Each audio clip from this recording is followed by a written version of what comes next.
নমস্কার, আমার নাম মীনা সিংহ, এক্সট্রা কেয়ার ফিজিওথেরাপি শ্রীভূমি।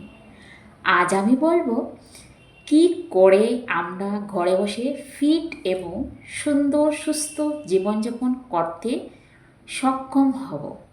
আমাদের ডেইলি লাইফস্টাইলের মধ্যে একটু পরিবর্তন ঘটাতে পারলে আমরা নিরোগ সুস্থ জীবনযাপন নিয়ে বেঁচে থাকতে পারব। প্রথমেই বলবো, সকালে ঘুম থেকে ওঠার পর প্রথম 1 ঘন্টা খুবই গুরুত্বপূর্ণ।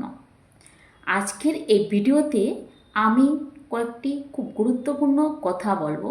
সেগুলি আপনি যদি প্রতিদিন ঘুম থেকে উঠে অভ্যাসে পরিণত করতে পারেন বা রুটিন বানাতে পারেন, আমাদের লাইফস্টাইল অনেক পরিবর্তন ঘটবে। আমাদের শরীরের মধ্যে এনার্জি, স্টেমিনার, পাওয়ার দ্বিগুণ ও 3 গুণ বেড়ে যাবে। সঙ্গে সঙ্গে আমাদের মেমোরি পাওয়ারও বাড়বে। আমাদের ডাইজেশন প্রসেস উন্নত হবে, মেটাবলিজমের মধ্যে আমূল পরিবর্তন ঘটবে। সকালে খালি পেটে 1 থেকে 2 গ্লাস জল পান করলে ডাইজেস্ট সিস্টেমকে অ্যাক্টিভ করে দেয়। আমাদের শরীরে মেটাবলিজমের পরিমাণ 2-3 গুণ বেড়ে যায়।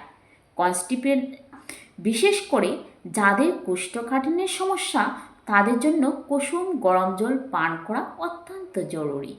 যদি আপনাদের ঘরে তামার জগ, বোতল বা গ্লাস থাকে, সেই তামার পাত্রে রাত্রে জল ভর্তি করে রাখবেন।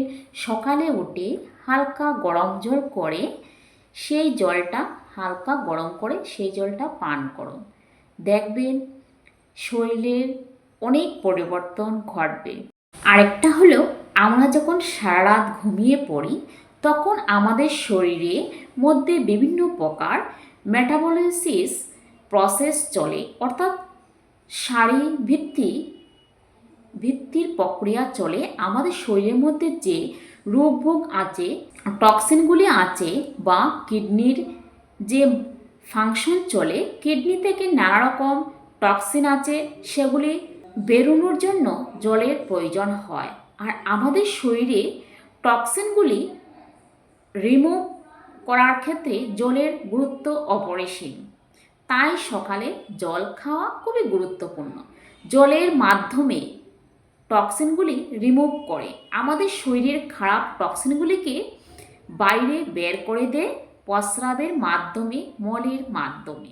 আবার মেডিকেল স্কুলের রিসার্চ বা গবেষণা থেকে জানা যায়, সকালে ঘুম থেকে ওঠার আগে আমাদের শরীরের মধ্যে ডিহাইড্রেশনের একটা পরিস্থিতি তৈরি হয় এবং আমাদের ব্রেইনের যে সেলগুলো আছে সেগুলো ড্রাই হয়ে যায়, অর্থাৎ শুকিয়ে যায়। এমনকি আমাদের শরীরের মধ্যে লেজনেস কাজ করে। সকালে জল পান করার ফলে ব্রেইনের সেলগুলা আবার আগের মতো কাজ করে। এরপর বলবো ব্রিথিং এক্সারসাইজ বা শ্বাস প্রশ্বাসের ব্যায়াম। বর্তমান সময়ে অধিকাংশ মানুষ অ্যাংজাইটি, ডিপ্রেশন, টেনশনের মধ্যে ভোগেন। সবসময় ওভার থিঙ্কিং, নেগেটিভিটি চলে, আর এই কারণে তাদের ডেইলি লাইফস্টাইলের মধ্যে নানা রকম সমস্যা এসে যায়। তাদের দৈনন্দিন জীবনের কাজকর্মগুলি ঠিকমতো করতে পারেন না, নিজের মধ্যে লেজিনেস এসে যায়। আশা করছি আজকের ভিডিওটি আপনাদের ভালো লেগেছে। আশা করছি আমার চ্যানেলটা সাবস্ক্রাইব করে পাশের বেল আইকন বাজিয়ে রাখুন।